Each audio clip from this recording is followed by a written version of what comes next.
meie etteaste nimi on siis, kuidas ohutult transportida oma lemmiklooma.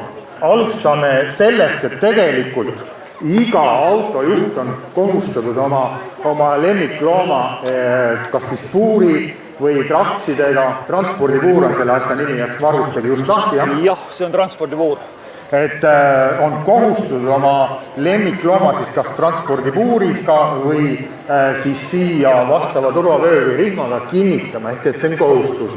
Ja seaduse järgi meil on tegelikult, kuni julmalt võib öelda, lemmikloom on veos, et veos tuleb autosse kinnitada. Aga alustame siis tagant, transpordipuurist, eks. Nõuetes on kirjas, et see transpordipuur peab olema avatav mõlemalt küljelt. Tegelikult neid puure on kahesuguseid, on selliseid nagu on plastmassist ja siis on olemas ka metallist, alumiiniumist. Need metallist on ilmselt paremad. Kindlasti peab olema puur kinnitatud, nii nagu siin on. Ja tegelikult peab olema see pakiruum ka eraldatud vaheseinaga. Metallist peaks olema vahesein kindlasti siis, kui te kasutate seda plastmassist turvapuuri.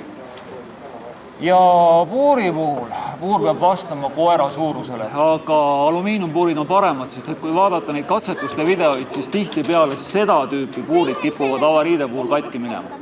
Lähme siis nüüd edasi siia tahaistme juurde. Siin on nüüd siis selline vannimoodi istmekate, mis tekitab meil sellele koerale enda sellise turvalise pesa. Et koer on siis nagu oma pesas ja samas on ta ka muust autost eraldatud. Siin siis nüüd kasutatakse koera puhul selliseid trakse. Ja siis vastavalt siis koera suurusele. Traksid kinnitatakse nii-öelda, üks läheb siit eest rinna pealt ja teine rihm läheb siis esikäpa tagant ja pingutatakse ära. Siin vesti peal on vastavad pingutuskohad ja tõmmatakse korralikult ümber, et see koer ei liiguks siin trakside sees.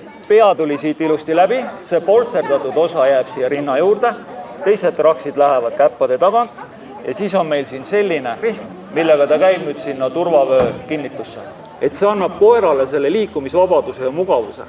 Aga samas avarii korral iga selline vabalt liikuv objekt, et tema seal siis on meil seal päris mitusada kilo. Ideaalne oleks see, kui seda rihma pikkus saaks reguleerida. Et kui te lähete neid asju ostma, vaadake ja jälgige.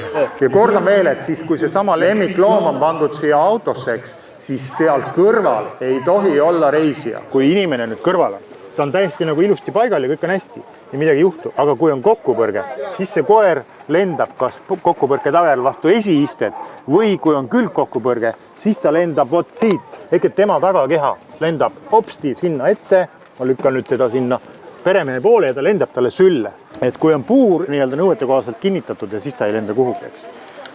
Ja nagu enne juba korra mainisime, et metallpuur peab see olema, mitte plastikpuur, et see plastikpuur puruneb selle löögi tagajärjel.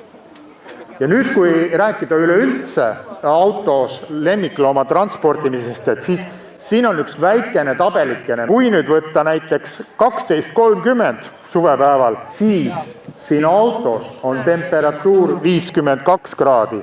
Ehk et ärge jätke oma lemmiklooma autosse üksi, võtke kaasa vesi, toit ja iga autojuht on kohustatud oma lemmiklooma kas siis puuri või traksidega vastava turvavöö või rihmaga kinnitada. Muidu ta ohustab, vigastab ja tapab. Transportige oma lemmikloomi siis turvaliselt.